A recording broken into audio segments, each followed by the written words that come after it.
Good morning and welcome to Dr. Logic Awkwardly Does Logic in Her Office. Today we're going to talk about conjunction and disjunction. Very nice example of a conjunction right in there. That and is one of them. Anyway, this is part of our series of looking at how logical connectives turn up in the wild, so in ordinary English discourse. When it comes to conjunctions, there are so many different ways that the English language can take two sentences and combine them together. You can get and.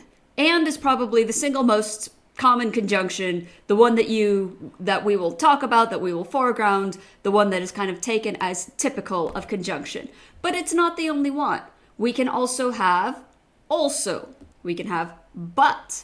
We can have however, yet, still, moreover, although, nevertheless.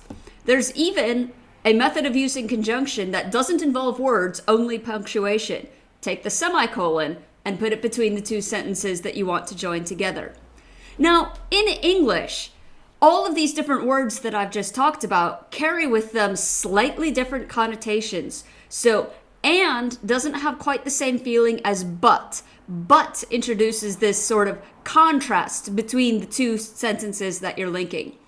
We're not going to care about any of that, because these extra little bits, these extra implications, extra connotations are not going to be part of the semantics of conjunction. They're the sort of things that people who do pragmatics like to talk about to explain exactly how it is and why it is that and differs from but. But for our purposes, there's another conjunction again, and also but, however, yet, still, moreover, although, nevertheless, all of these are going to be treated as variants of the same phenomenon. These are all conjunctions. Now, when it comes to disjunction, and the reason I'm including disjunction in this video is because there's almost nothing to say about it. There are two main ways that we express disjunctions in the English language. There is a third that I will talk about, but not until we've talked some about conditionals. But how do you make a disjunctive statement, take two options and offer up either of them?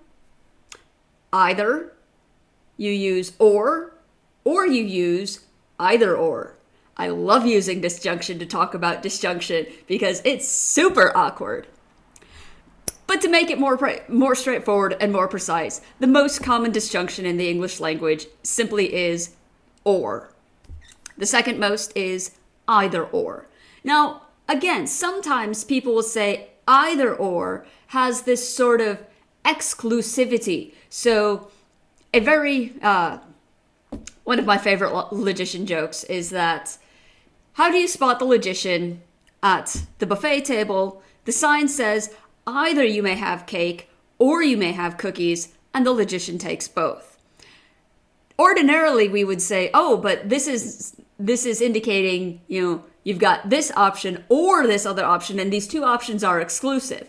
So the one interesting question that we will talk about once we actually get to the semantics of disjunction is whether disjunction should be inclusive or exclusive, or both.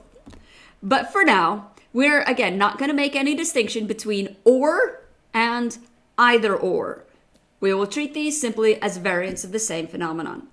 So there you have it, a very brief introduction to conjunctions and disjunctions in the wild in the English language. Next time we will talk about conditionals, and then we will also talk about one other weird little connective that is related to both disjunctions and conditionals. So, see you then. Cheers.